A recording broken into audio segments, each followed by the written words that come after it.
मरते हुए को जीवन दान दीजिए। यही सच्ची देशभक्ति और यही सच्चा राष्ट्र प्रेम है। ना सरकार मेरी है ना रब मेरा है, ना सरकार मेरी है ना रब मेरा है, और ना ही ये बड़ा सा नाम मेरा है। बस इतनी सी बात का गुरूर है मुझे कि मैं भारत की हूं और ये भारत मेरा है और ये भारत मेरा है। परंतु एक वैचारिक बीमारी हमारे समाज में मुझे नजर आती है। कहा जाता है हम दुनिया के सबसे बड़े लोकतंत्र हैं, जहां हिंदू पैदा होते हैं, मुस्लिम, सिख और ईसाई भी पैदा होते हैं, लेकिन बदकिस्मती है अब इंसान पैदा नहीं होते। और मेरे विचारों में ना हिंदू की जरूरत है ना मुसलमान की जरूरत है। राष्ट्र निर्माण के लिए केवल अच्छे इंसान की जरूरत है, केवल अच्छे इंसान की जरूरत है। जरा सोच कर देखिए, ये पेड़ पौधे और शाखाएं भी परेशान हो जाएं अगर परिंदे भी हिंदू और मुसलमान हो जाएं।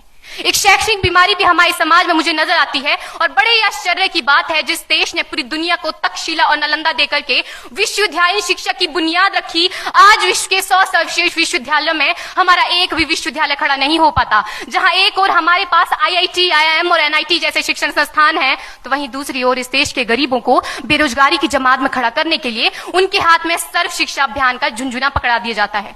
और मैं बता दूं, इस शैक्षणिक बीमारी का केवल एक कारण वो ये कि हमारे देश की शिक्षा नीति केवल 2 तरह के लोगों के लिए बनती है। पहले वो जो विद्वान हैं और दूसरे वो जो धनवान हैं।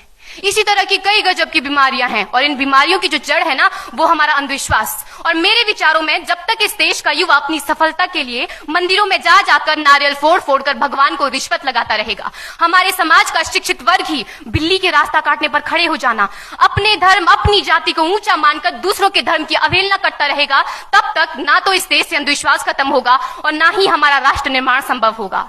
हमारी संस्कृति, हमारी सभ्यता को दुनिया ने शीश नवाया है, तो क्यों आस्था के नाम पर हमने अंधविश्वास फैलाया है।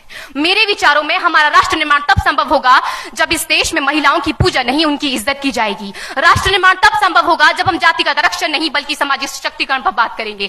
राष्ट्र निर्माण तब संभव होगा जब स्वच्छता अभियान में केवल सरकार नहीं बल्कि सड़क पर चलने वाला हर एक नागरिक हाथ बंटाएगा, स्वच्छ भारत स्वस्थ भारत को दिल से अपनाएगा। असल मायने में हमारा राष्ट्र निर्माण तब संभव होगा जब एक गरीब बच्चा मध्याह्न भोजन के नहीं बल्कि ज्ञान अर्जन के लिए सरकारी स्कूल की चौखट पर कदम रखेगा।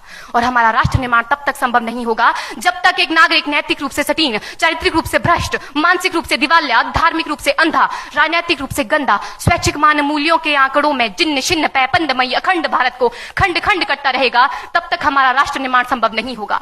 बड़ी बड़ी बातें नहीं, छोटी छोटी कोशिशें करनी होगी, क्योंकि ठोकर हमें पहाड़ से नहीं पत्थरों से लगा करती है।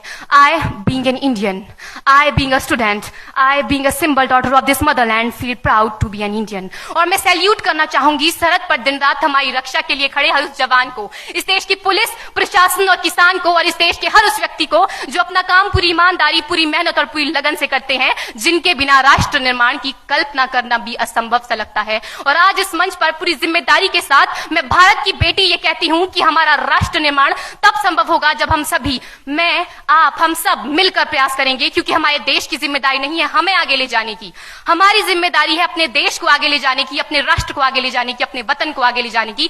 तो अंत में मैं बस यही कहना चाहूंगी, मेरा हिंदुस्तान महान था, महान है, महान रहेगा। मेरा हिंदुस्तान महान था, महान है, महान रहेगा। होगा हौसला सबके दिलों में बुलंद तो एक दिन पाकिस्तान भी जय हिंद कहेगा। पाकिस्तान ही क्यों, सारा जहान जय हिंद कहेगा, क्योंकि सारे जहां से अच्छा हिंदुस्तान हमारा, सारे जहां से अच्छा हिंदुस्तान हमारा। हम बुलबुलें हैं इसकी, ये गुलिस्तान हमारा, ये गुलिस्तान हमारा। जय हिंद, वंदे मातरम।